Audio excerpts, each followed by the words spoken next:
Good morning, Lori. Futures are pointing to a positive stock market open after yesterday's gains. The Dow snapping a three-day losing streak ahead of a key vote tomorrow in Greece on a new round of austerity measures. Asian markets were higher overnight on the optimism Greece's debt crisis will be solved, and Europe is a touch higher this morning.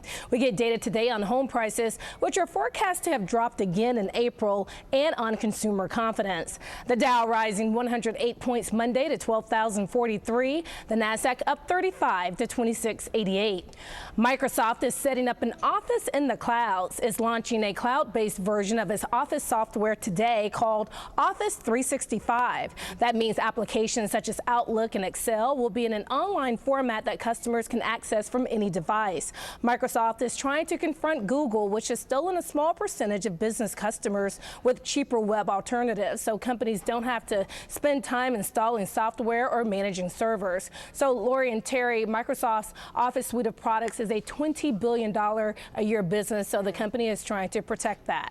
Hey, Shartia, before you get away, we're getting comments on your new do. We like your new hair. And on Facebook, Lisa Pekalski wrote in, says, Shartia, like your new hair.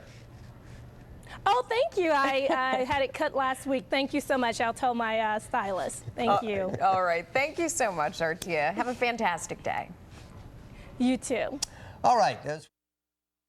Good morning, Aditi. Futures are pointing to a lower stock market open after yesterday's gains. Stocks rose on optimism of vote of confidence in the Greek government will help the country avoid a debt default. Asian markets were higher on the news, and Europe is flat this morning. There's no economic data today, but FedEx reports earnings this morning. All eyes will be on the Fed today, which wraps up a two-day meeting this afternoon. The Fed is expected to cut its economic forecast, but insists growth will pick up later this year. Fed Chairman Ben Bernanke will hold his second post-meeting press conference today at 2:15 p.m. The Dow rising 109 points Tuesday to 12,190. The Nasdaq up 57 to 2687.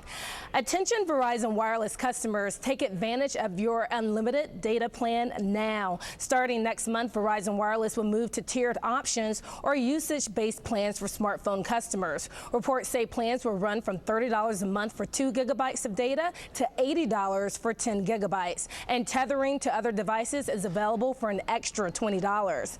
And forget talk about an upgraded iPhone 4 this fall. Now the rumor is iPhone 5 is on the way. Reports say Apple could make the announcement in early August, with the device hitting shelves later that month. No major details, but iPhone 5 will likely be faster, have better graphics, and a new case design. So Aditi and Lori, a new gadget for people to get excited about. I'm looking forward to it. I still have the first original one, the 3, not even the 3G. I am so behind. Justin Peasy calls it my recession phone. I have a flip phone.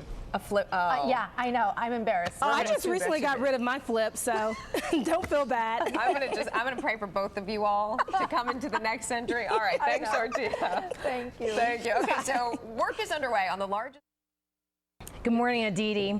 Futures are lower, a carryover from Wednesday's trading. Stocks fell in the final hour after Fed Chairman Ben Bernanke acknowledged the economy has slowed more than expected, but offered no hints about further stimulus measures. The Fed also cut its economic growth forecast for this year and expects unemployment to remain high until 2013. Asian markets fell overnight on the Fed's soft view, and Europe is also lower this morning. We get data today on filings for unemployment and new home sales. The Dow losing 80 points yesterday to 12,109, snapping a 4-day winning streak, and the Nasdaq was off 18 to 2669. And it could be a cruel summer for the nation's teenagers. The Labor Department says the job market is so tight that 75% of teens may not get one. The official teen unemployment is 25%, but that doesn't count those who aren't actively seeking work. Teen employment was high through the 90s, but fell during the recession of 2001 and never really bounced back. With consumer spending down, the retail sector, which is a traditional stronghold for teens, is struggling. And cuts to state and local budgets also mean fewer jobs at libraries, parks, and pools. So, ladies, summer jobs are such great skill builders. Hopefully those looking will eventually find something. Speaking of summer jobs, Shartia, what did you do when you were a teenager? I worked in retail for the most part. Okay. So sold lady shoes. If you sell lady shoes, you can do anything. Oh, I bet you have an incredible sure. collection. Do you have fun? I know. I was a Subway sandwich artist and wow. a popcorn Artist. girl at the Wow. movie theater. What about you? Sandwich artist, I like that. I worked at the piano studio where I took lessons. I taught little kids how to like piano theory, and what was it? Oh, and I did tuturing for I tutored people in Aditi math and wins. English. She made the world a No. better place as a teenager. No, I was a big dork, is what I was. Thank you, Oh, that is Shartia. awesome. Thanks, Shartia. Bye. Well, an injury could side.